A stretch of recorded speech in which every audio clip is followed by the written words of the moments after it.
Recibamos ahora con un fuerte aplauso al doctor Eduardo Vicente Nibón Bolán, doctor en Antropología Social, maestro en Antropología Social, licenciado en Antropología Social. Él es responsable, por parte de la Universidad Autónoma Metropolitana, Unidad Iztapalapa, del convenio de colaboración con la Comisión Nacional de Cultura y las Artes y la OEI para la operación del programa de especialización y el diplomado en Políticas Culturales y Gestión Cultural, y desde el 2004 coordinador de la Universidad Autónoma Metropolitana de este posgrado. También se ha desempeñado cargos en la Escuela de Administración Pública del Distrito Federal, en el programa de actualización para el Instituto Nacional de Antropología e Historia, en la Fundación Cultural de la Universidad de la Ciudad de México, en el Departamento de Antropología de la Universidad Autónoma Metropolitana, en la Organización de las Naciones Unidas para la Educación, la Ciencia y la Cultura, en la Universidad Autónoma de Barcelona y en la Universidad de Girona, entre muchas otras más. De un vasto número de libros y artículos publicados podemos mencionar Públicos de Arte y Política Cultural, un estudio del segundo Festival de la Ciudad de México, Culturas Urbanas y Movimientos Sociales, Cultura y Territorio en la Ciudad de México, La Política Cultural, Temas, Problemas y Oportunidades, así como Desarrollo y la Cultura en la Ciudad de México, Planeación Cultural, la asignatura pendiente, el caso del Distrito Federal en México, Cultura, Medio Ambiente y Ciudadanía, entre otros. Le cedo el micrófono al doctor Eduardo Vicente Nibón Bolán, para quien pido un fuerte aplauso.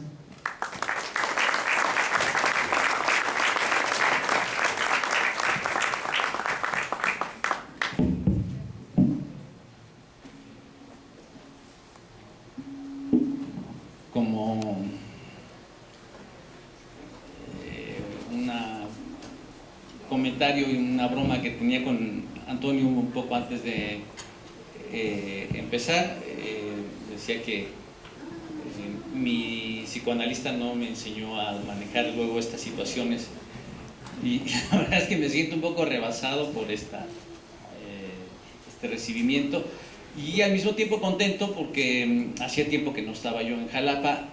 Había venido sobre todo a la Facultad de Antropología, y donde hay colegas que nos acercábamos sobre temas de globalización, de cultura moderna o de cultura urbana, y después estos otros temas que han ampliado el contacto con otros interesados más en las políticas culturales y en la cultura global.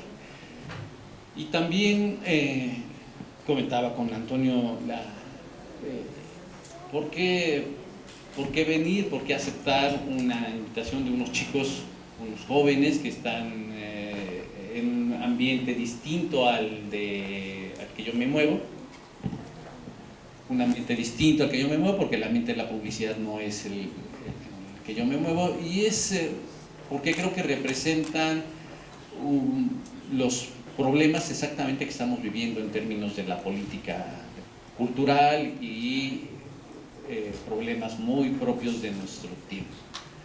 Cuando hablamos de política cultural, hablamos de un concepto relativamente reciente. Es un concepto que se generalizó, empezó a utilizarse más o menos en los años 60, a fines de los 50 se crea el primer Ministerio de Cultura del mundo, y se comienza a hablar de política cultural más o menos en los años 60, precisamente bajo el impulso de la creación de ese primer Ministerio de Cultura, que es el Ministerio de Cultura francés. Si ustedes leen el decreto con que nació ese Ministerio de Cultura francés, es algo muy interesante, porque tiene 6 artículos. Lo podemos proyectar, toda la ley la podemos proyectar en una lámina de PowerPoint así grandotota, y está ahí el contenido de esa ley. Pero fue lo suficientemente importante como para generar una movilización, una reflexión en Europa primero, y luego en la UNESCO, que a pesar de tener el título de ser la Organización de las Naciones Unidas para la Educación, la Ciencia y la Cultura, había privilegiado la educación y la ciencia. Y solo hasta fines de los 70, y bajo el impulso precisamente de esta de este ministerio, del Ministerio de Cultura francés, empieza a impulsar la discusión internacional. Hay una primera reunión de la UNESCO en el año 70 en Venecia, esa reunión discute la importancia que debe tener, o el papel que debe tener, el apoyo que deben dar las administraciones públicas a la cultura. Tras esa discusión en los años 1970 se hacen discusiones regionales. La de América Latina se hace en el año 78 en Bogotá. Y es un documento muy interesante porque ya estamos en un momento muy nuevo de América Latina, con los movimientos sociales emergentes que se están desarrollando en todo el continente. Es una cuestión muy valiosa. Habría que hacer todo un espacio nuevo para discutir el impacto que tiene América Latina en la discusión de los problemas internacionales. Desde que surge la ONU surge en el año 45 y la única región del mundo medianamente organizada para influir era América Latina. América en general, pero América Latina estaba ya muy organizada. Europa era un desastre en 1945 y Asia tenía otras preocupaciones. África eran 2 países nada más. Después viene el proceso de descolonización. Es tan importante, por ejemplo, el papel de América Latina y de América en general en la discusión de los temas de cultura, que el artículo 27 de la Declaración Universal de los Derechos Humanos es una copia textual del artículo de la Declaración de los Derechos del Hombre, así le pusieron, que hizo lo que iba a ser la OEA.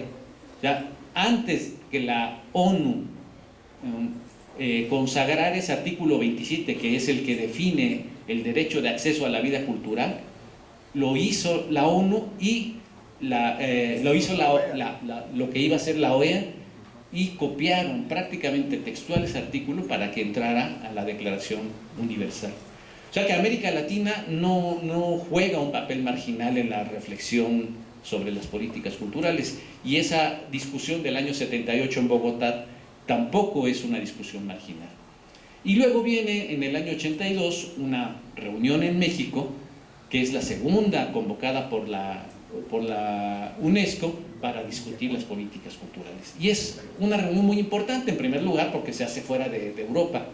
O sea, hacer una reunión sobre cultura en Venecia hasta suena natural, pero hacerla en México era una cosa arriesgada. Se hace además en un ambiente en que en México ya hay una movilización indígena con el suficiente impacto para introducir el tema de la autonomía de los grupos indígenas en el debate internacional. Y los representantes mexicanos, sobre todo el subsecretario de Cultura, Flores Olea, que era ya en ese tiempo un personaje importante en materia de cultura, tuvieron la capacidad de orientar esta declaratoria o esta reunión hacia definiciones cada día más vinculadas con el desarrollo. Este cuadro es fruto de un libro que publica Néstor García Canclini en el año 87 y se titula Políticas Culturales en América Latina, y él hace en la introducción al libro una clasificación de las políticas culturales que él encuentra en el continente. 5 años después de la reunión de México se hace ese libro, y prácticamente el debate sobre la discusión de América Latina, las políticas culturales en América Latina, pues están en este contexto. Si pasamos a la siguiente, este es el mismo cuadro que yo lo copio casi tal cual, pero le añado una columna que es esta de la matriz sociopolítica, porque lo que está en juego, o lo que cada una de las políticas culturales que nosotros podemos analizar, en realidad son juegos de alianzas, alianzas de clase, alianzas políticas que van a impactar el papel o el desarrollo de las políticas culturales. El mecenazgo liberal, que es el primer modelo, es lo que privó a fines del siglo XIX, principios del siglo XX, y que era representaba la consolidación de, yo le puse ahí, los primitivos estados latinoamericanos, pensando que es a fines del siglo XIX cuando los estados en América Latina logran ser verdaderamente estados, que dominan el territorio, que tienen políticas de alcance global en su país. Estos dos modelos, el tradicionalismo patrimonialista, el estatismo populista, que en México, digamos, se corresponde a una etapa larga de los años 20 a los años 50, representa otra alianza, otro tipo de modelo de matriz sociopolítica donde el Estado predomina. Es un modelo importante que reorganiza el funcionamiento de la sociedad a partir del gran protagonismo que tiene el Estado frente a los otros actores, que son pues el sector privado y la sociedad misma. Una sociedad misma, una sociedad compuesta sobre todo por un proletariado industrial muy participativo, muy vigente, capaz de dejar una huella en el desarrollo de la sociedad. Los estudios, por ejemplo, de historia regional, que son muy interesantes en México. Yo leí recientemente 2 o 3 estudios de historia regional que me dejaron impresionado. Uno sobre el Valle de Teotihuacán y otro sobre el Valle donde Rulfo ubica sus cuentos del Llano en Llamas, el Llano Grande. Son 100 años de estudio, y en los dos, por ejemplo, ponen como un momento importante el surgimiento de un alcalde campesino. Eso era inusitado a principios del siglo XX, pero fue la reforma agraria la que permitió que surgiera un alcalde de ese tipo. Un alcalde campesino que representa, digamos, los anhelos de un Estado nuevo y transformado. Pero en esos dos estudios regionales, cuando llegamos a los años 80, la agricultura entra en declive y empiezan a aparecer otros protagonistas, sobre todo en el Llano Grande. El estudio que leí sobre el Llano Grande cuenta una anécdota muy curiosa. Uno de los un secretario de Venustiano Carranza decide ponerle a la metrópoli regional de ahí, que se llamaba San Gabriel, decide ponerle el nombre de Ciudad Venustiano Carranza por ahí de los años 20 o 30, y le cambia el nombre. Y las élites locales asumen el cambio del nombre de San Gabriel a Ciudad Venustiano Carranza, que es un nombre horrible, como ustedes podrán imaginar, ¿no? San Gabriel, cuando menos más cortito. Asumen, apechugan, digamos, el cambio, y es en los años 90 donde logran volver a ponerle el nombre original de San Gabriel, ¿no? Y eliminar el nombre de Ciudad Venustiano Carranza. Esto que suena un poco tonto, lo que representa es el triunfo de unas élites que habían sido desplazadas y que recuperan su antigua localidad. Y va el gobierno del estado, va el Congreso del Estado de Jalisco, va el obispo, por supuesto, a hacer el cambio, y recuperan el nombre de San Gabriel, ¿no? Y eliminan ese feo nombre que ni jalisciense era, ¿no? Venustiano Carranza, y sin embargo ahí tenía su sede.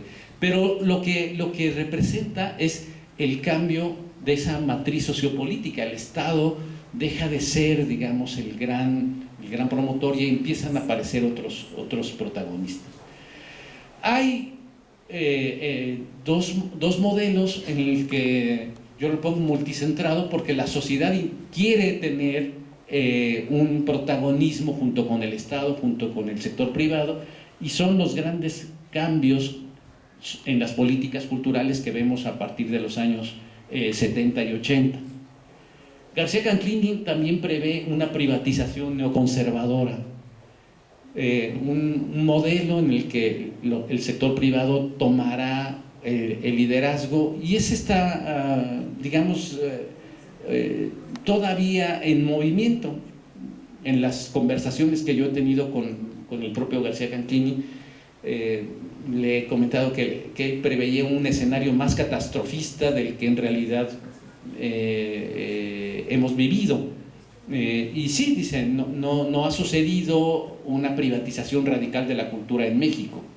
Sin embargo, la presencia del sector privado sí ha crecido y se ha hecho más indispensable. Bueno, yo pongo estos escenarios porque fue la reflexión que en el año 87 comienza García Canclini, y que le podemos poner varios añadidos a este modelo, pero que nos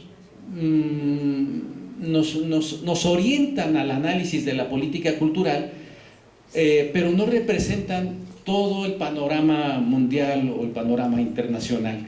Si pasamos a la siguiente lámina, podríamos nosotros pensar la política cultural ahora de distinta manera. Yo la pienso a partir de estos criterios objetivos: idea de cultura, espacio cultural, y pienso en tres grandes modelos que predominaron, digamos, hasta los años 90. Había un discurso de la política cultural que era el discurso de la calidad, donde el objetivo era la profesionalización, la calidad artística de la obra de arte, donde había un discurso estético que era lo que reorganizaba, digamos, la política cultural, donde el espacio privilegiado era el espacio artístico, incluso pensado en términos globales, en términos universales. Había una racionalidad humanística y había un tipo de gobernanza, un tipo de política basado en intereses profesionales, en un modelo de el artista o de los mecenas que guiaban este modelo de la excelencia o de la calidad. Había, sobre todo en los gobiernos socialdemócratas, se impuso el discurso del bienestar, que supuso como objetivo ya no la cuestión de beneficiar al profesional del arte, sino la ampliación de la participación de la sociedad en actividades culturales.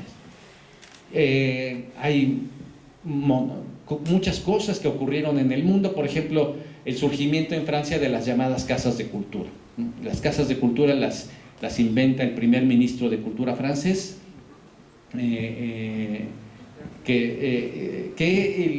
parte de una crítica a la galería y al museo. Dice, la galería y el museo se han alejado de la sociedad y hay que buscar una manera de acercar al creador al ciudadano. Y entonces inventa las casas de cultura, que eran lugares donde los creadores pintaban, pero en proximidad con los ciudadanos.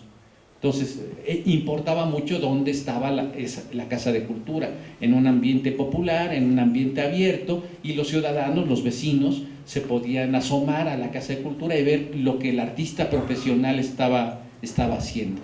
Este es un modelo en el que se buscaba la participación junto con muy próxima a la gestión artística. Y había, digamos, una idea de cultura más antropológica, donde se hablaba de cultura como la creación de los grupos o de los sujetos, no de individuos, ¿no? El sentido estético ya no es lo predominante.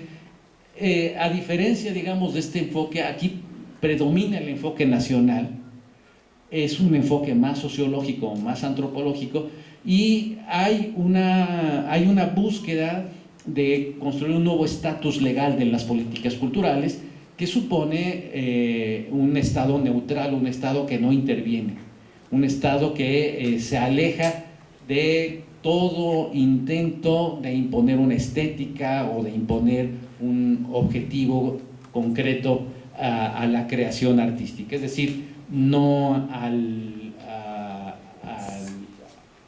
predominio, por ejemplo, de un arte ario, como en la Alemania nazi, no al realismo socialista, como la estética que se impone en el Estado soviético, no al nacionalismo cultural, ¿no?, que es la experiencia mexicana, sino que se busca una neutralidad del Estado.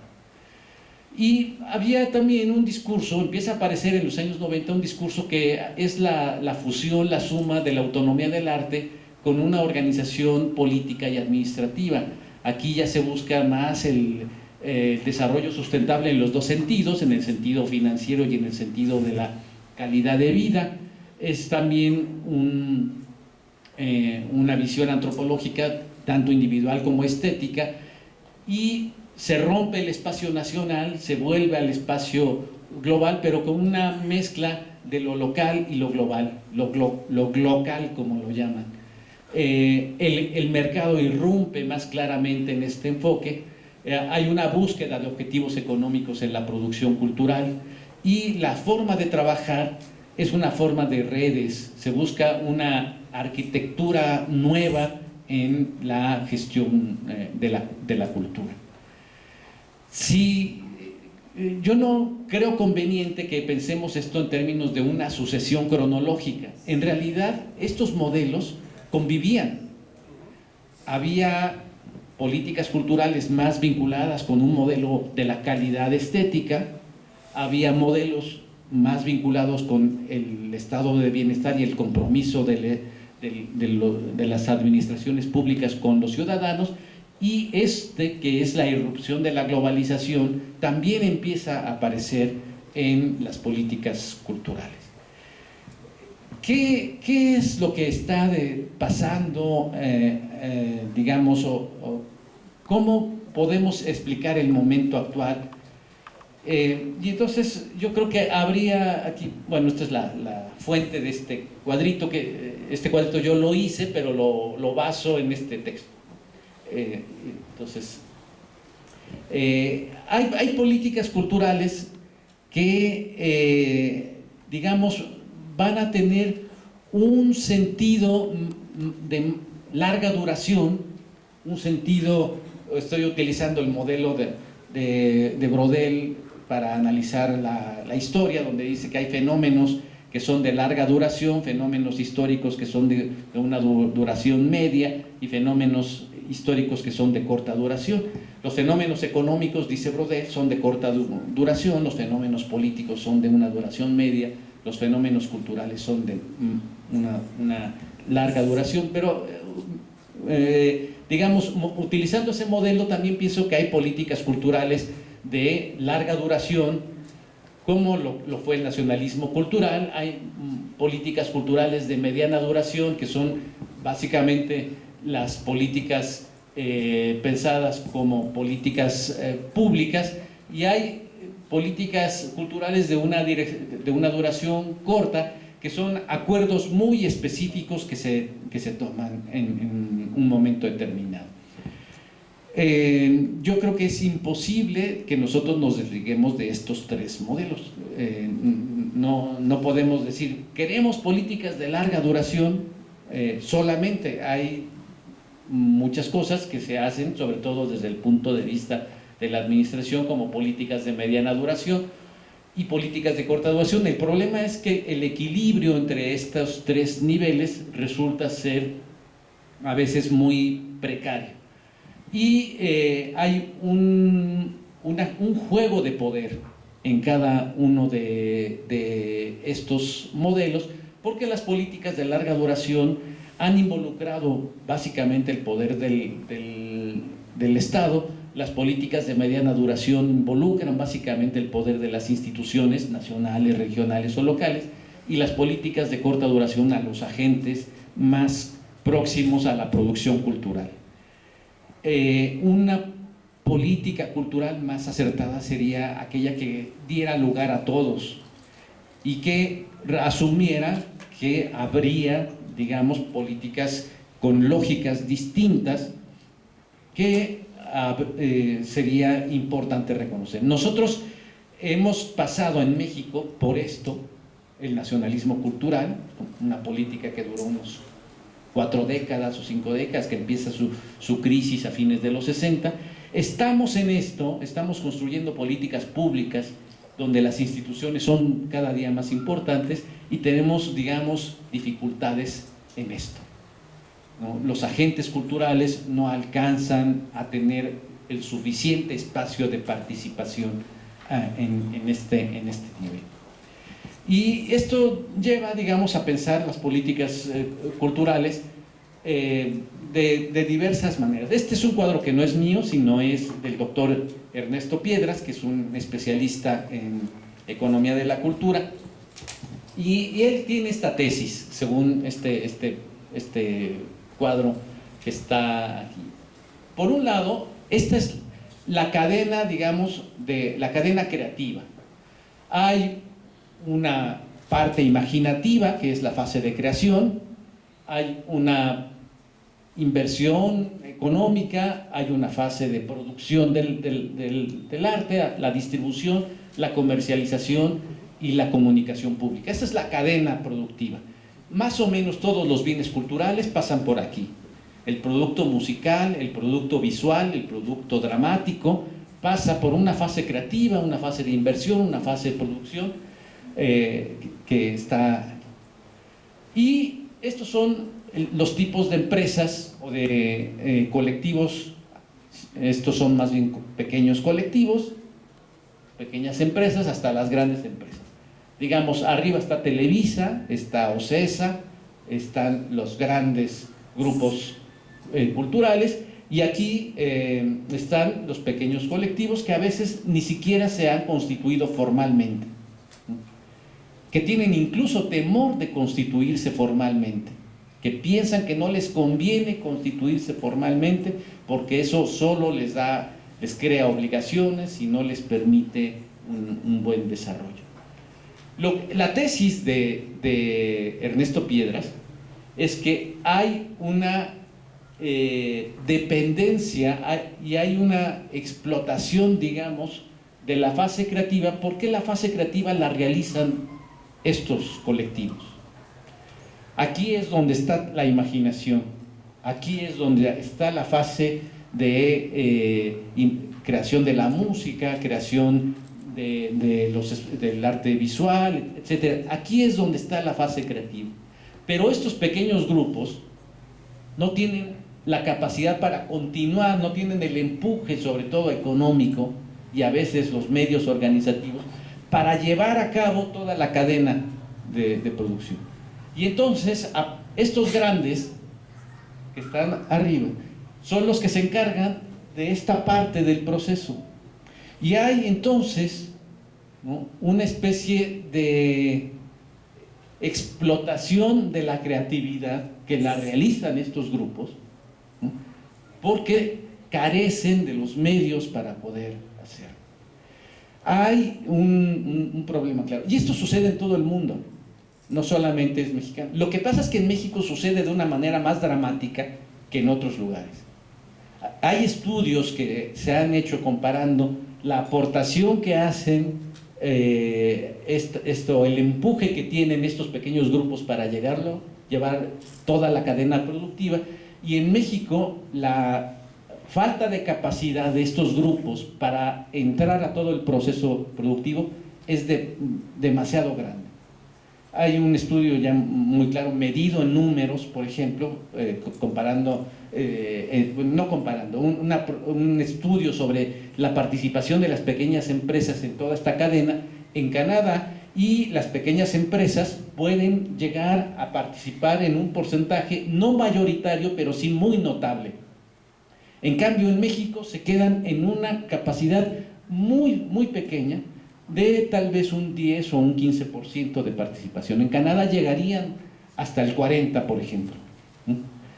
Esta situación marca lo que podría ser el nuevo contexto de las políticas culturales, porque aunque la dependencia con las grandes empresas seguirá siendo muy grande, la relación, la explotación, digamos, que se tiene de la creatividad podría modificarse con otro tipo de apoyos y sobre todo con la intervención del Estado que equilibre estos beneficios. Hay estrategias de todo tipo. simplemente toda la política de la economía solidaria, ¿no? Una tesis básica de la economía solidaria es que hay que utilizar los recursos más próximos. Por ejemplo, una sobrina mía trabaja en Microsoft y consumen el café que se da a los empleados de Microsoft en todos los sitios, es Starbucks. Y yo le dije, bueno, es una alianza de dos grandes corporativos. Y ella me explica, no es una alianza de dos grandes corporativos, es que Microsoft en Seattle tiene la política de utilizar productos de Seattle. Es decir, se utiliza lo próximo, se utiliza lo que está a la mano, y es una manera de generar el apoyo de las grandes empresas con las pequeñas empresas a partir de una definición de una política clara. Esto tiene muchas derivaciones. Yo he tenido la oportunidad de participar en muchas reuniones en América Latina, pero en el caso de Brasil, que cada día me admira más, por ejemplo, todo el papel que se utiliza en un evento como este, toda la papelería es reciclada. Es una política del Estado y de los aparatos públicos que se utilizará en primer lugar material reciclado para todo el trabajo que hay ahí. Es una política ambiental que se conecta con la política de economía solidaria. Es decir, utilizar lo próximo, utilizar lo reciclable, utilizar los colectivos o apoyar a los colectivos más inmediatos. En situación de igualdad, pues vamos a privilegiar a la pequeña empresa en lugar de privilegiar a la grande empresa. Hay muchas maneras, digamos, de enfrentar estas situaciones, pero en México la capacidad de influencia para obligar al Estado y a las administraciones públicas a tomar este tipo de decisiones aún es muy precaria. Si pasamos a esto, entonces se podría modificar lo que Ernesto Piedras ha venido señalando de aporte de la cultura al PIB. El aporte a la cultura, según Ernesto Piedras, es de 7.3, ha crecido con respecto al estudio anterior que él había hecho, que son con datos del año 98, pero básicamente lo que creció fue eso que llama la economía sombra, ¿no?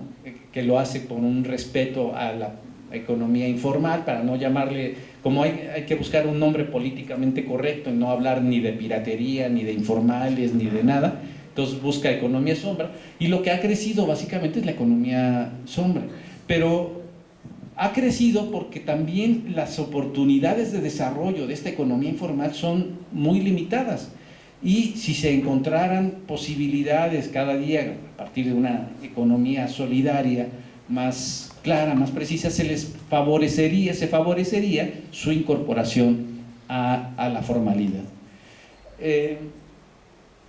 Yo, como hay que terminar, voy a ir a otra lámina, y creo que permitiría pensar que de estos tres modelos que yo puse en la lámina primera, podríamos pensar un modelo cuarto, que sería el modelo de la ciudadanía cultural, ¿no?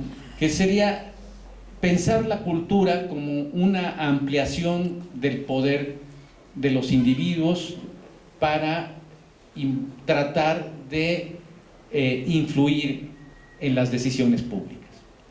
Hace unos casi 50 años, Altman y Verba hicieron un estudio internacional sobre cultura política, hicieron el estudio de 5 países, pensando en países democráticos, autoritarios, etc. Uno de los 5 países fue México. La hipótesis que tenían es que en los países democráticos la participación era más natural, más espontánea, más amplia, y en los países autoritarios sucedía lo contrario.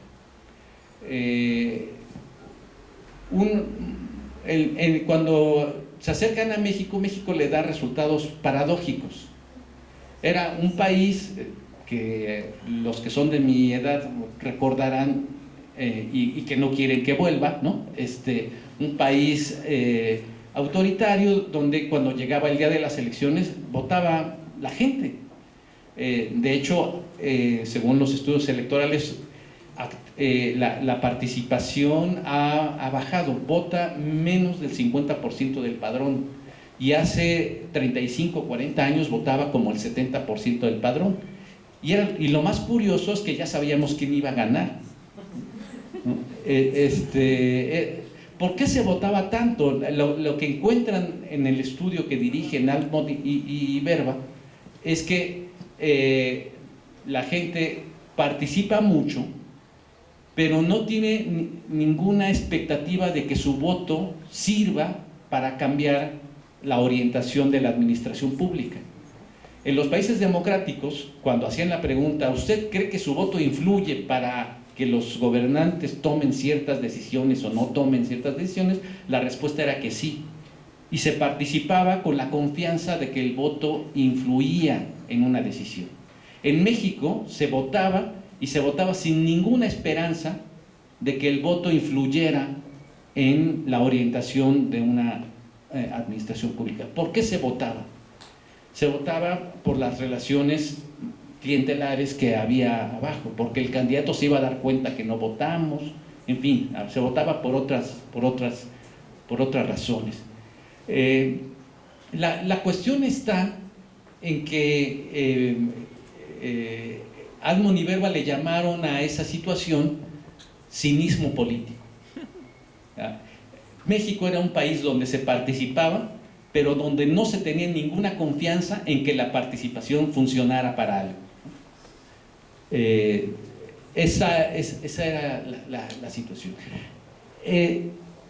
Lo que ha venido pasando con todos los tropiezos que tiene nuestra transición democrática es la construcción de un modelo de ciudadanía que trata de darle confianza al ciudadano en su propio poder. Esto es un proceso en el que han influido varias vías, pero una de ellas es la cultura. Hace rato en alguna entrevista me hacía yo la reflexión de que tenemos un sistema de participación cultural muy vertical, y que uno de los problemas que hay que transformar en la política pública a nivel nacional es el tema de la participación de los creadores.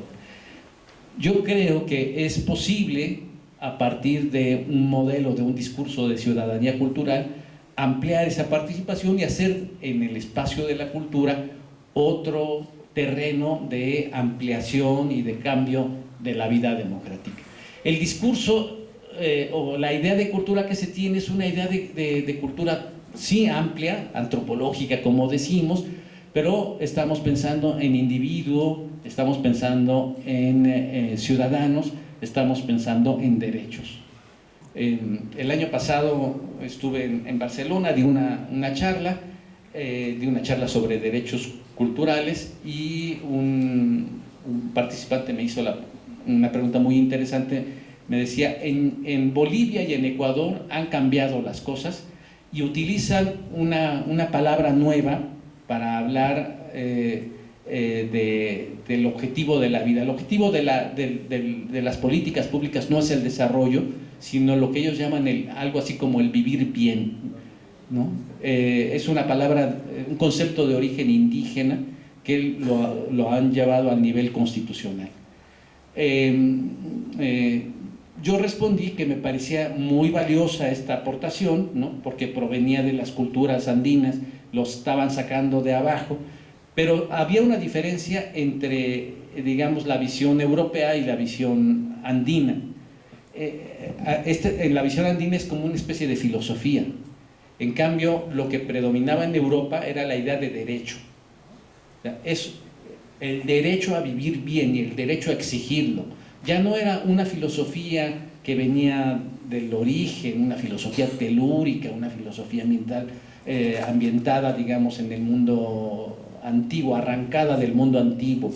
No quiero negar que tenga sentido lo que esto. Quiero simplemente decir que tal vez hay que fusionar las dos cosas, ¿no? Hay que fusionar una visión del mundo con una idea de derecho. Tengo derecho a esto. Y el decir es mi derecho nos planta frente a lo público de una manera distinta. El espacio sigue siendo un espacio global, un espacio local, porque las nuevas condiciones para la producción de los bienes culturales son ahora condiciones de alcance global. Es un evento como este, muy probablemente está siendo realizado en muchos otros lugares del mundo y se está transmitiendo por internet.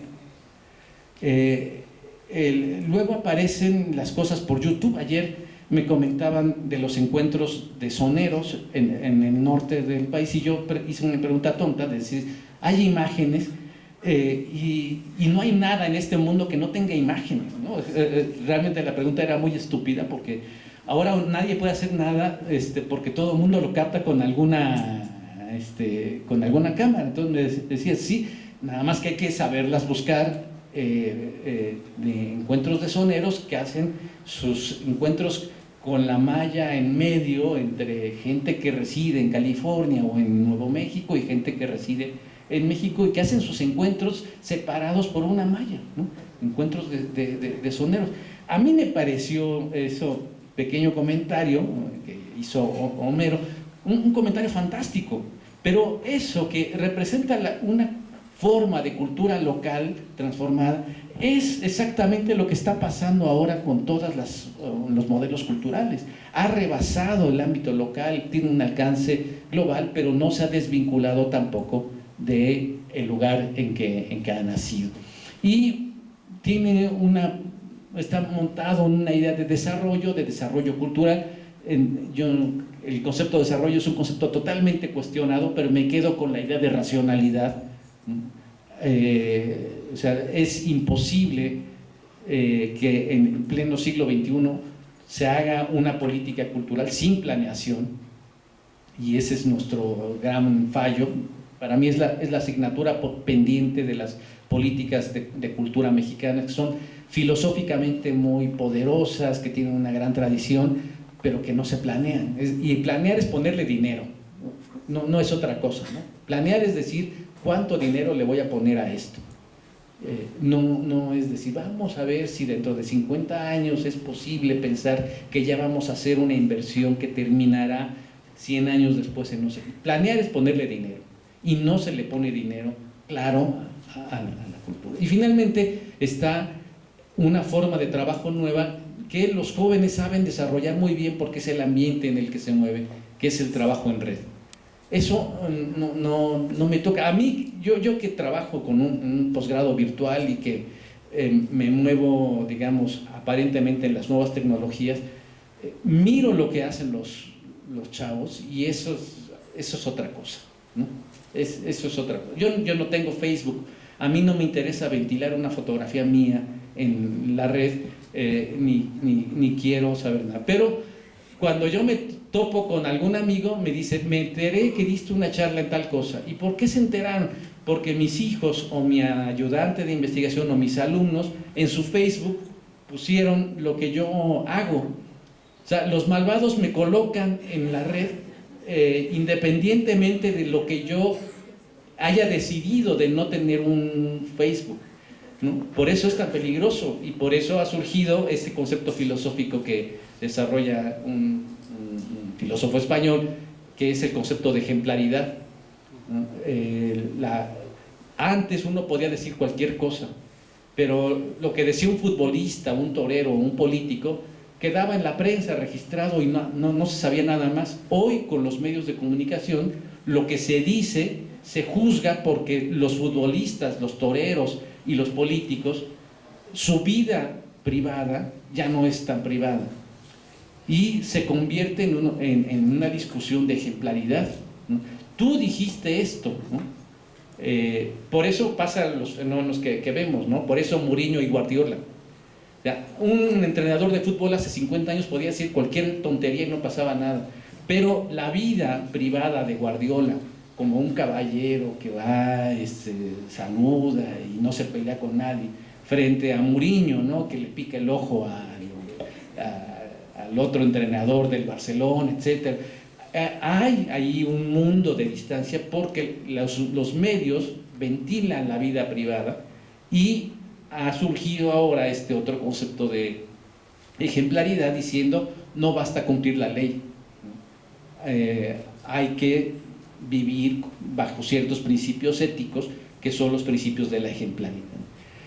Bueno, este es un poco el ambiente en el que yo lo coloco a estos cambios en las políticas culturales. Creo que estos escenarios de economía de la cultura y de la diversidad están presentes en esto, pero quedará para el siguiente panel darle, creo yo, con la participación de Antonio y de Homero, una mayor precisión en estos otros terrenos. Pues muchas gracias.